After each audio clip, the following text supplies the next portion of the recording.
할렐루야. 8월 24일 2023년 목요 새벽 예배를 시작하겠습니다. 우리 성도님들 모두 평안하시죠? 날씨가 다시 화창해졌습니다. 네, 오늘 본문은요. 사도행전 26장 13절에서 23절까지가 되고요. 또 제목은 때를 얻든지 못 얻든지입니다. 네, 봉독합니다. 왕이여 정오가 되어 길에서 보니 하늘로부터 해보다 더 밝은 빛이 나와 내 동행들을 둘러 비추는지라. 우리가 다 땅에 엎드려지매 내가 소리를 들으니 히브리 말로 이르되 사울아 사울아 내가 어찌하여 나를 박해하느냐. 가시체를 뒷발질하기가 내게 고생이니라. 내가 대답하되 주님 누구시니까? 주께서 이르시되 나는 내가 박해하는 예수라. 일어나 너의 발로 서라. 내가 내게 나타난 것은 곧 내가 나를 본 일과 장차 내가 내게 나타낼 일에 너로 종과 증인을 삼으려 함이니. 이스라엘과 이방인들에게서 내가 너를 구원하여 그들에게 보내어 그 눈을 뜨게 하여 어둠에서 빛으로 사탄의 건세에서 하나님께로 돌아오게 하고 제사함과 나를 믿어 거룩하게 된 무리 가운데서 기업을 얻게 하리라 하더이다. 아그리빠 왕이여, 그러므로 하늘에서 보이신 것을 내가 거스리지 아니하고 먼저 다메섹과 예루살렘에 있는 사람과 유대 온 땅과 이방인에게까지 회개하고 하나님께로 돌아와서 회개에 합당한 일을 하라 전하므로 유대인들이 성전에서 나를 잡아 죽이고자 하였으나 하나님의 도우심을 받아 내가 오늘까지 서서 높고 낮은 사람 앞에서 증언하는 것은 선지자들과 모세가 반드시 되리라고 말한 것밖에 없으니 곧 그리스도가 고난을 받으실 것과 죽은 자 가운데서 먼저 다시 살아나사 이스라엘과 이방인들에게 빛을 전하시리라 함이니이다 하니라. 예, 계속해서 우리 사도행전 이어지고 있는데요. 오늘도 어제에 이어서 바울의 변론. 우리가 이 바울의 변론은요. 첫째로 안토니아 성으로 올라가는 계단에서 했고요. 또 둘째로는 산헤드린 공회에서 했고요. 또 세 번째로는 벨릭스 총독 앞에서, 또 네 번째는 베스토 총독 앞에서, 그리고 오늘 마지막 다섯 번째로 베스토 총독과 아그리빠 왕의 관장 아래 지금껏 유대인들이 그 제 종목을 들어 고소한 내용을 그 첫 번째로 그 소요죄와 나사렛 이단의 죄, 그리고 성전을 더럽힌 죄에 대해서 이제 조목조목 해명을 하고 있죠. 그래서 바울은요, 예루살렘에 올라온 지 12일 중 5일은 감옥에 있었고, 그래서 소요를 일으킬 시간도 없었거니와, 또 나사렛 예수는 이단의 예수가 아니며 유대교처럼 하나님과 구약을 믿으며 부활의 소망으로 여기 히브리어로 메시아, 예, 그리고 헬라어로는 그리스도라고 하죠.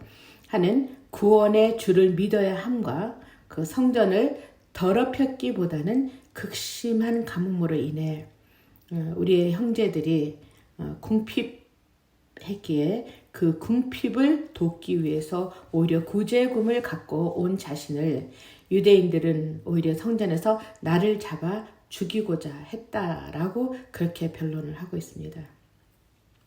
사실 바울은요, 단순히 자신의 무죄만을 주장하는 데서 그치지 않았습니다. 자신을 그 철저한 유대교의 바리새인이라고, 그래서 자기 자신은 구약의 하나님을 섬겼고 나사렛 예수를 대적하여 그 복음을 믿던 자들을 핍박했던 그런 사람이었다고.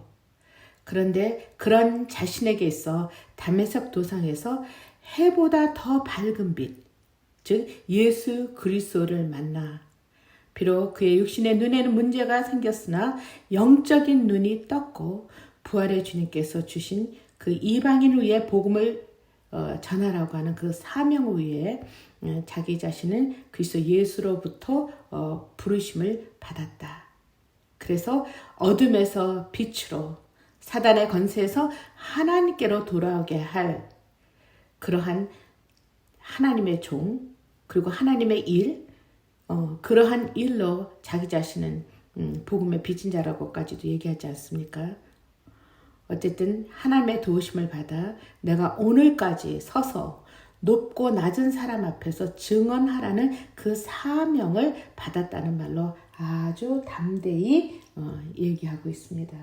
예, 여기 22절을 보면요. 따라서 바울은 유대인들의 고소가 결국 자신들의 조상이 전하여 준 말씀과 구약의 그 예언을 믿기를 거부하는 완악한 마음에서 나온 것이라고. 그래서 내가 지금 전하는 이 복음은 전혀 새로운 것이 아닌 모세 이전부터 약속되었고 또 그것이 성취되어진 언약의 복음이기에 결코 유대교 전통과 배치되지 않고 있다고 항변을 하고 있습니다. 예, 사실 유대교의 그 종교 지도자들 또는 율법학자들이 말하는 것은 그들이 원하는 메시아는 어떤 메시아냐? 그 로마의 철장을 부수고 정치적 독립을 해서 그래서 투사와 같은 힘, 그 다음에 능력을 갖고 그리고 자신의 나라 이스라엘을 세워 일으킬 수 있는 그런 메시아, 눈에 보이는 그러한 메시아를 원했기 때문에 그 십자가의 죽음으로 온갖 저주와 멸시와 천대를 받은 나사렛 예수를 메시아로 절대로 받아들일 수가 없었다라는 것이죠. 이렇게 보면요, 오늘날 우리도 예수를 믿고 교회 생활을 열심히 하고 있지 않습니까? 그런데 우리에게도 이러한 유대 종교 지도자들과 같은 생각이 없다고 말한다고 하면 거짓말이라고 그렇게 얘기할 수 있겠죠. 사실 예수를 믿고 부자 되고 병이 낫고 모든 일에 승승장구. 그래서 세속적인 기준의 그 가치로 말미암아 자기 자신이 기도하고 또 이렇게 이뤄준 것에 대한 그 감사보다는 오히려 자신들의 자랑이 앞서지 않았습니까? 사실 생각해보면 우리가 믿음 생활을 하면서도 얼마나 부끄러운 그런 일들을 많이 하고 있는지 참 창피하죠.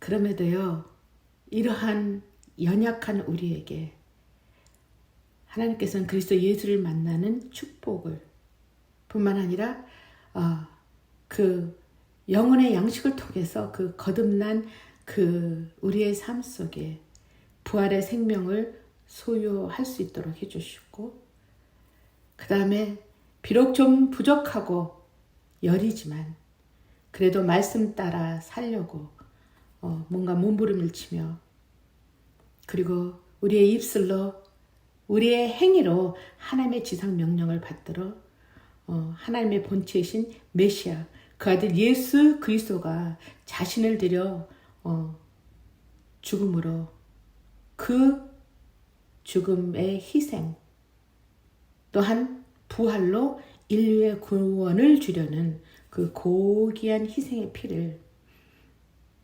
흘린 그 사랑을 믿으라고 우리가 외쳐야 되겠죠. 그래서 우리의 말이 진실되고 우리의 모습이 겸손하고 그래서 우리 삶 속에서 예수가 드러날 수 있도록 우리가 노력을 해야 되죠. 이런 것이 저희들의 사명이라고 한다면 사실 이스라엘뿐 아니라 전 인류 즉 이방인들에게도 동등하게 하나님의 복음, 하나님의 사랑을 전파하시려고 하는 그 하나님의 지상 명령은 이 세상이 끝날 때까지 계속되어 질 거라고 생각이 되어집니다. 그래서 오늘도 세우신 그 바울 또한 그 자신의 생명 보존을 위한 급급한 변론이 아닌 오히려 그 주어진 기회를 복음의 증거이기로 삼고 그는 디모데후서 4장 2절의 말씀처럼 때를 얻든지 못 얻든지 열심을 다하는 것이죠. 복음을 전하고 있습니다.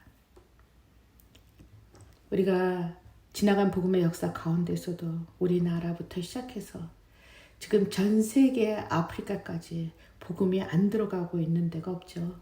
심지어 북한까지도요. 그런데 그 지나간 역사 가운데에서도 그 선교사들 또는 전도자나 선교사들로 그들의 위대한 그 희생과 사랑의 모습에 대한 그런 흔적들이 지금도 남아있다는 것이죠. 그들 모두는 자신뿐 아니라 그 사람을 창조하신 하나님의 원래의 목적대로 그리스도 예수를 믿고 따라하는 그 복음의 말씀 그리고 복음의 질서로 치료하고 회개와 용서가 일어나며 그래서 서로의 영혼과 서로의 마음이 회복되는 기쁨을 주려고 하는 그 선교적 사명을 갖고 있었던 그 바울과 같은 선교사를 통해 사실은 오늘 나도 이 시간 이 말씀을 듣고 있는 여러분들도 그리스도의 자녀가 된 행운을 누리고 있다고 생각이 들어지네요. 그래서요, 우리는 또 다른 나, 또 다른 우리, 즉 그리스도 예수를 믿는 길만이 인류의 구원의 길이라고 우리가 외쳐야 하지 않을까 그런 생각이 듭니다. 기도하겠습니다. 귀하신 아버지 하나님 감사합니다. 하나님의 사람 바울, 또 부족하지만 우리도 하나님의 사람, 하나님의 자녀가 되었음으로 말미암아 오늘 이 바울이 전한 메시아 그리스도 예수를 전할 수 있는 담대함과 그리고 우리 생활 중심에서 흘러나오는 그래서 그리스도 예수를 드러나게 하는 그런 삶의 모습으로 말미암아 많은 사람을 주님 앞으로 이끌어 내기를 원합니다. 주님 저희들을 사용하시고 저희들도 또한 바울처럼 때를 얻든지 못 얻든지 아버지 하나님께서 원하시고 바라시는 그러한 백성들에게 복음을 전할 수 있는 그런 기회로 그런 도구로 저희들을 사용하여 주시옵소서. 예수님의 이름으로 간절히 기도드렸습니다. 아멘.